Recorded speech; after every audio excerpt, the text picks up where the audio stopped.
In this video, I'm going to show how to find people who need ordinances using the Descendancy View on FamilySearch. First, you will go to FamilySearch.org and sign in using your username and password. Once you've signed in and see your name on the top right corner of the screen, go to Family Tree and click Tree. Whatever view you were in when you last used the site is the view that will appear.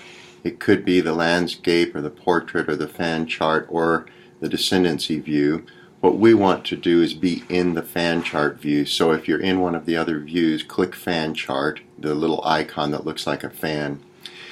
Our job then is to go from ourselves to an ancestor who lived many years ago and was born just before 1800.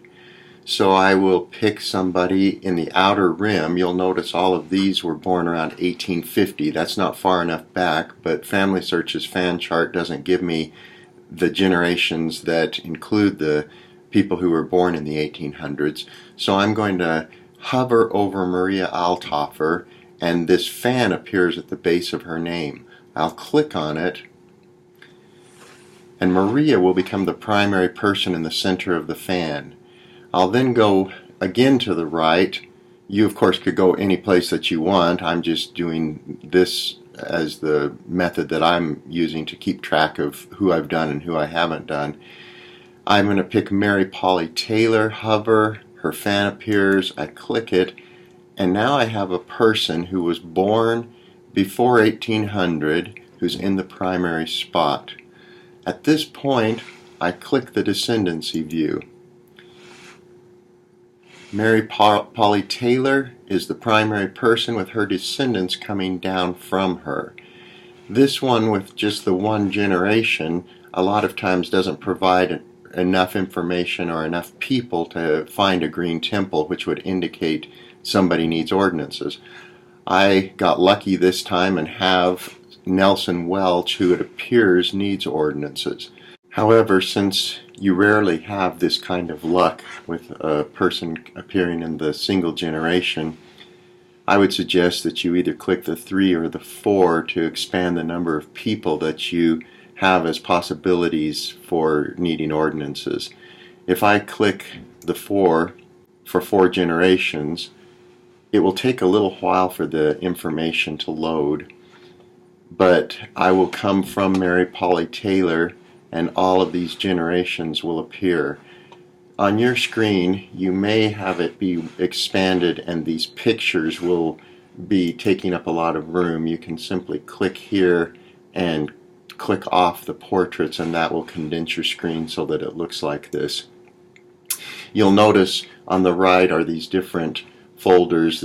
You have data problems that tell you if you don't have information that can work, like a son that's born before his mother. You have research suggestions that tell you there's possible missing children or no sources. You have record hints, which are very exciting. They are 97% accurate, and they're waiting on the person page for you to attach to your individual.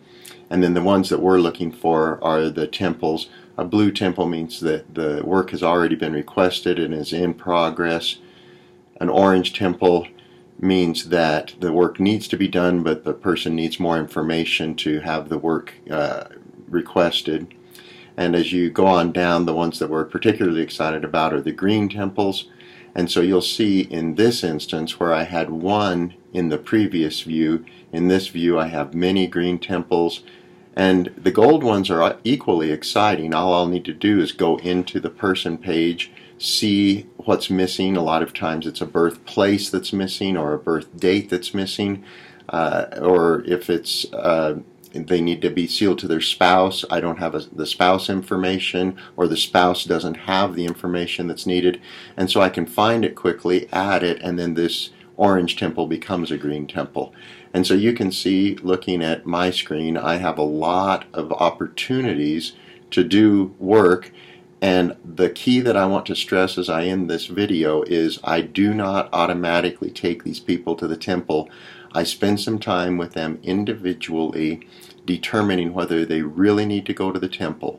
I give them what I call a baptismal interview, where I open their person page by clicking on their name, clicking person, and then I quickly look over the information that I have before I request their ordinances. This is where I would go to request their ordinances. Before going there, I look here and I notice that the birth date is not standardized. I quickly standardize it by putting my cursor behind there and putting one space. The computer will provide the information that is accurate. I click on it. It takes the place of what I used to have.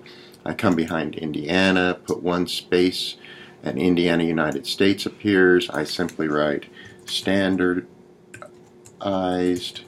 and save it.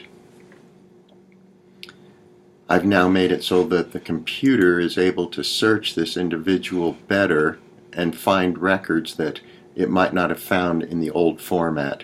I notice that I don't have a death date. I would like one. I hope that I'll be able to find maybe a Social Security death index, something that would verify his death.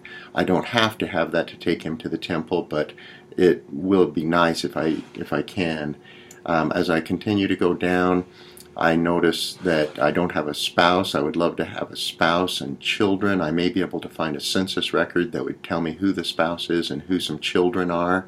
I have parents and brothers and sisters, and I don't have any obvious duplicates.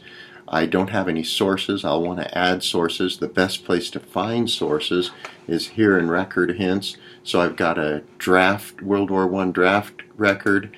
When I click on it, I notice that it's going to prove his birth date, 17 October 77. I didn't have any proof for that birth date, and so if I review and attach it, the source will come into his information, and I'll be then able to verify what I've alleged in this.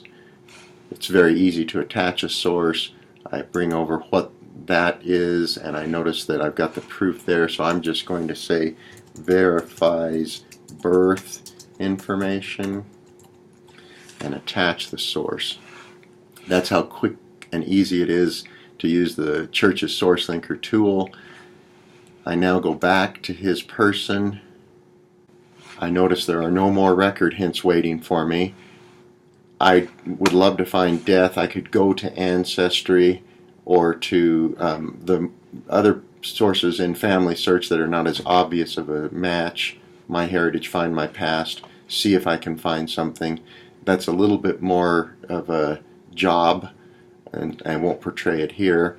Finally, I check for possible duplicates. There are none. And so at this point, having given him an interview, I go up to the ordinances and I can request them by clicking this tab and going through the following steps.